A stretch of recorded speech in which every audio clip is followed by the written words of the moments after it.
Great. All right, Dr. Cheryl, let me pass the one over to you to talk a little bit about when you're being called out. Okay. Well, I'm going to maybe step back and say, how do you create an environment where the team feels actually safe to raise ethical concerns without fear? Mm. And Dr. Dre, you want to start?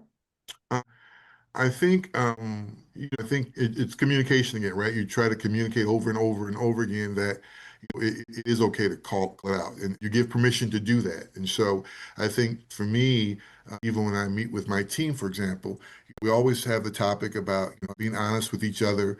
And again, I always reiterate that be honest without fear. That if you see something, say something.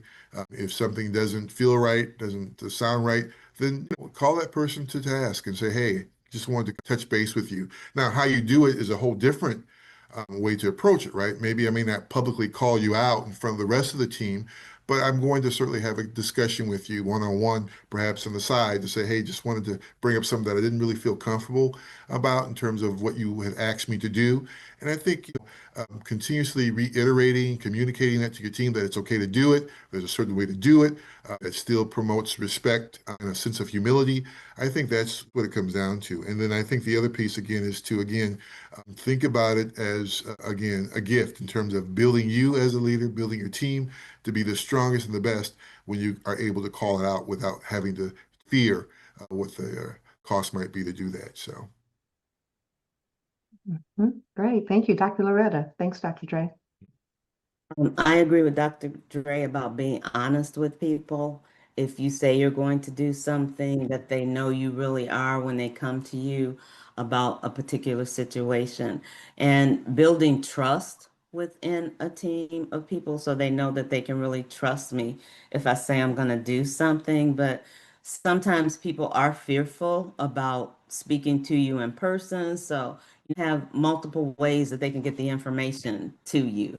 A suggestion box. I know it's old school, but type it up because I tend to look at people's handwriting, so I might know who it came from. But just knowing that they have an outlet, some way to get that point across, and then too, because just making sure that what's being brought to me, that that's actually an issue. I want to observe it for myself.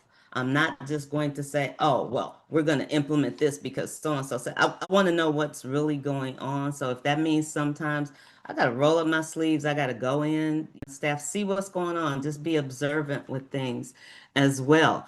And then when we have actual team meetings, I'll bring up certain things. It's like because I observed it myself. I'm not saying that we're doing something because I got secondhand information. I really do want to see it myself when I can and keep that other person out of it, even though they may have brought it to my attention somehow.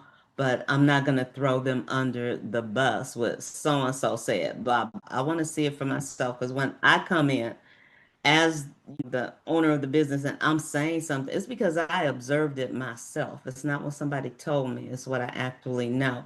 And this is why you all have created such an environment where new policies get created when new things come up, things that I never thought of before. Mhm. So now we have a policy to address it. So Yeah, yeah. Mhm. definitely. Right. No, thank you. Yeah. I can sign on to what each of you said, and I love the word trust in this context. I think the Mhm. higher the trust, the more open the communication, and trust within the context of a relationship is, do you have my best interest at heart? Can I share this with you and it not necessarily come back to bite me? So environments that have that high psychological safety is going to certainly make a difference as to whether or not someone's comfortable bringing those things up. And then, Dr. Loretta, as you said, if that safety is not there, then having some means to perhaps provide that information anonymously and being mindful that you can't really act on an anonymous message. And for even the person who's wanting to send that message, if you send it anonymously, know that your organization most likely will not be able to act immediately on it, but it does give them an opportunity to step back and say, let me take a look and see if there's something happening here that we need to be more aware of. So if I'm not willing to own it, it might be a little bit longer Mhm. time Mhm. before it could be Absolutely. addressed. So, thank you both for your Yeah. thoughts on that question. Right. But we're not, I got to be honest, I'm not really, I am not willing to own it. Maybe there was a little bit of weighing and wearying around being ethical and certainly thinking about integrity. But if someone calls me out, I don't know if I'm going to own it. I'm just being honest. I consider myself to be a decent leader. We all make mistakes Mhm. sometimes. I don't know if I'm Mhm. willing to open up and be transparent like that. It Mhm.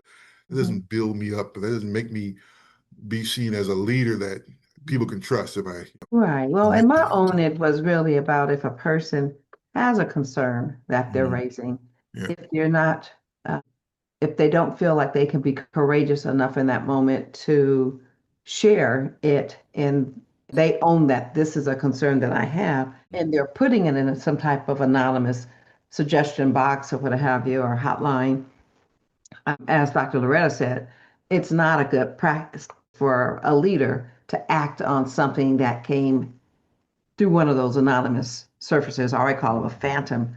Mhm. Yes. There's no ownership of it. So in that case, know that your leadership team is, or whoever that person is, going to have to look into it themselves, make sure that there's some validity to it. And so if I'm raising something anonymously, then you may share it anonymously, but I then have to figure out, is there enough validity? Can I find enough evidence in this anonymous complaint to really act on it? Mhm. That was what my ownership uh, Okay. comment was about. Okay. Yeah. Yeah. And I truly go along with what Dr. Cheryl said, but there's something else too.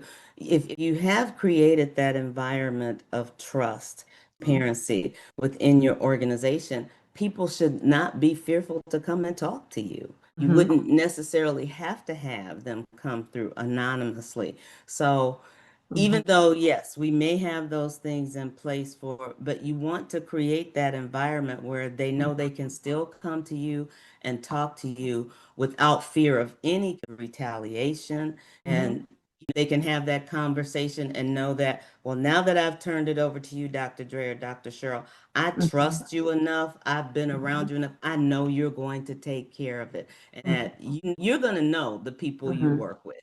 Those who you can be Mhm. like, oh, okay, well, let me look into it. Or you might have to question them a little bit more. You're not upset with Mhm. somebody, or those kinds of things. But that's the Mhm. environment. You Mhm. want them to feel so comfortable that I'm gonna go. I'm gonna tell Dr. Cheryl what's going on. I know she'll take care of it.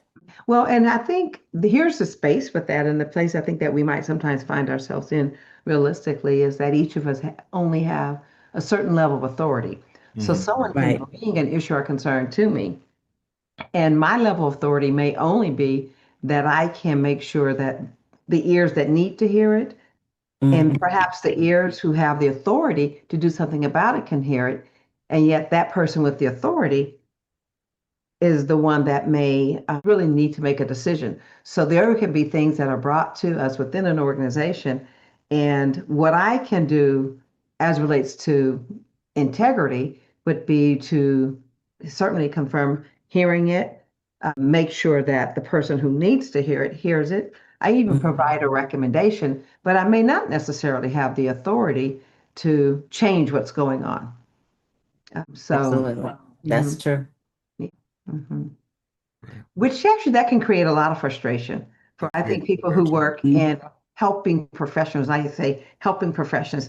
For they may be in and employee relations, they may Mhm. be in organization development, they may be in those spaces where someone goes to find a voice for advocacy, and the person who is hearing the concern may or may not necessarily have the authority.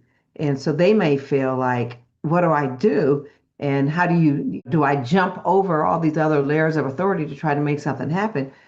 And so it becomes, I think one of our questions was, over a period of time, what have you learned? I think one of the things I've learned over a period of time, one of the things I had to learn very early on in my career, and I've practiced is do thy duty to thy best, leave it to the Lord the rest, Mhm. which means Right. I have to be truthful and honest with myself, be it when I was as a workers' compensation, I was working in rehabilitation, and I'm like in between workers' comp and the employee. I have to hear the employee's concern. I can empathize with the employee's concern, workers' comp is always trying to save dollars, although there are also a lot of adjusters who want to do the right thing. So what do I say and do? I say and do what I think is right, and the chips fall where they fall. Mhm. Same thing happens within organizations. So it goes back to what you said, Dr. Drake, got to be able to sleep at night. Yeah, And the absolutely. sleeping at night means I'm honest with my thoughts and recommendations. Absolutely. Definitely. Excellent. Well, I think this is a good time for a break. I think there's a lot more we could discuss around this. I just, you know, I don't know. There's this piece of me, and maybe I'm not as ethical as I thought I was. But if I've got a team that's super powered and doing some great stuff and hitting goals and making things happen and changing lives, I'm thinking to myself, okay, ethical. Maybe there's some things that are not as ethical as they should be. Boy, but isn't the community really thriving as a result of it? People are experiencing outcomes that they've never achieved before. And I'm thinking to myself, oh, okay. And I'm not admitting this is not confession time, so I'm not confessing anything. I'm just saying, if I got a recipe that's working for the community in terms of my programs and services, and everything is not always on the up and up, I'm thinking to myself, okay, we got folks who are really realizing some powerful outcomes. That's all I'm saying. I'm not Well, endorsing anything. Or are you mhm, going to live with yourself? Could you really live with yourself when mhm, you're not on the up and up? Because you have to Mhm. deal with that internally. But I see those families thriving and surviving. And I see folks doing things they never thought they could do before. Maybe, yes, just mhm. maybe, yes, I could. Well, and it takes me to Covey's work on success at the speed of trust, Mm, where it shows just what you said at the top of that tree. It shows results and capabilities, competencies. The tree looks great. The leaves are wonderful because Mhm. the outcomes are great. mm, But what's at the bottom of the tree are roots, okay. right? So if the character, which includes integrity and intent, are not in alignment over a period of time, if the roots die because of lack of character, then the rest of the tree will come tumbling down at some point. It just may not be immediately, but Okay. over a period of time, it messes with the foundation of one's success if it's not built on good character, which includes that integrity and a positive intent. All right. Oh, you Dr. Shep. Wow. Okay. I've got nothing else to say about that, but we're going to have to take a break on that one. Wow. I definitely agree with you on that. I'm just trying to play a little game here every once in a while. But I think there are some Oh, you're leaders who doing your We think, know agitation you. road as oh, we this is know. doing okay. We Okay. know. All right. All right. So don't send me any nasty letters, folks, please. Well, we're going to take a short break. And when we return, we're going to wrap up with some rapid fire questions and bring a conclusion to this. Again, there's much more to talk about. This could be, a 10-hour show around ethics and integrity. But when we come back, we'll talk a little bit more and wrap it up, do a rapid fire.